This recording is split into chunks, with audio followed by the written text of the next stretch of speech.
बिस्मिल्लाहिर्रहमानिर्रहीम। अस्सलामु अलैकुम प्यारे बच्चों। जमाती छठी मजमून उर्दू। आज का मौजू हिंदू मुसलमान नज़म का दूसरा हिस्सा। कल हमने पहला हिस्सा इसका पढ़ा है, आज दूसरा हिस्सा। तो आपकी किताब बाहरिस्तान उर्दू में ये सबक नंबर 7 है और सफ़े नंबर 40 पर है।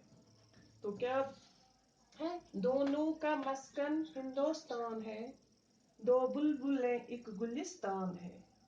दोनों का मस्कन, मस्कन का माने है रहने की जगह। दोनों का मस्कन यानी हिंदू और मुसलमानों दोनों के रहने की जगह। दो बुलबुलें एक गुलिस्तान, एक ही बाग है। गुलिस्तान का माने बाग है, यानी एक ही बाग है। तुलू की चंद महरूम का मतलब था कि हिंदू मुसलमान दो बुलबुले हैं, एक बाग के दो बुलबुले हैं और इन दोनों के रहने की जगह, दोनों एक ही बाग में रहते हैं। एक सरजमी है एक आसमां है, दोनों का यकजा सो दो जिया है। यानी अगर एक जमीन है एक आसमान है तो दोनों का सूद हो गया फायदा यानी नफा, जिया नुकसान। नफा और नुकसान दोनों का एक ही है, चाहे हिंदू हो चाहे मुसलमान हो, नफा नुकसान दोनों का बराबर है। ना इत्तेफाकी आजारी जहाँ है, मिलजुल के रहना है कामरानी, हिंदू मुसलमान कौमें पुरानी। यानी अगर ना इत्तेफाकी है वो आजारी जान है। आजारी जान का मतलब वो चीज जो जान को तकलीफ दे, जो जान को तकलीफ दे। मिलजुल के रहना कामरानी है, यानी अगर हम मिलजुल कर रहेंगे तो वो कामयाबी है, वो हमारी कामयाबी है। तो ना इत्तेफाकी से क्या हो जाता है? अपने ही जान को तकलीफ पहुंचती है। इसलिए मिलजुल कर रहना चाहिए। हमें भी आपस में मिलजुल कर रहना चाहिए, इत्तेफाक से रहना चाहिए, किसी से झगड़ा नहीं करना चाहिए, इत्तेफाक से रहना चाहिए। तो ये अल्फाज माने हैं मस्कन रहने की जगह, गुलिस्तान बाग, सूद फायदा, जिया नुकसान, आजारी जान वो चीज जो जान को तकलीफ दे, कामरानी कामयाबी।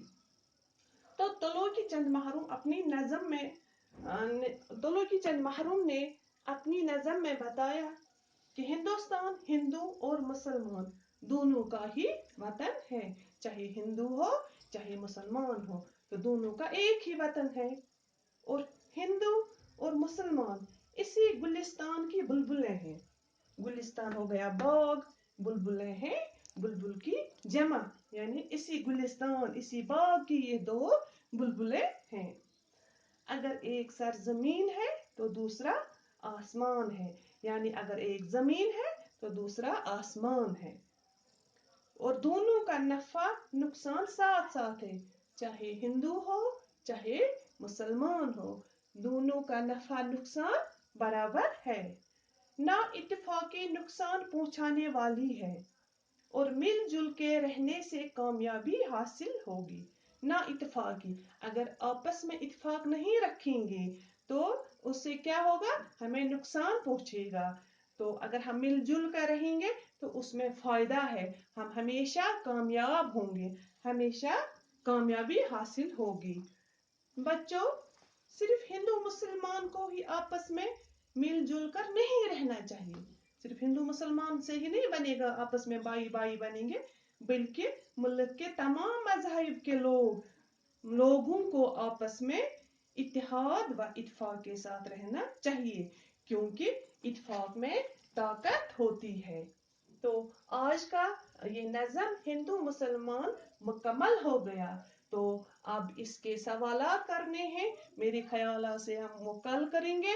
आज के लिए इतना ही काफी। तो ये नज़म आप अच्छी तरह से याद करेंगे और अपनी कॉपी पर लिखेंगे। बाकी शुक्रिया।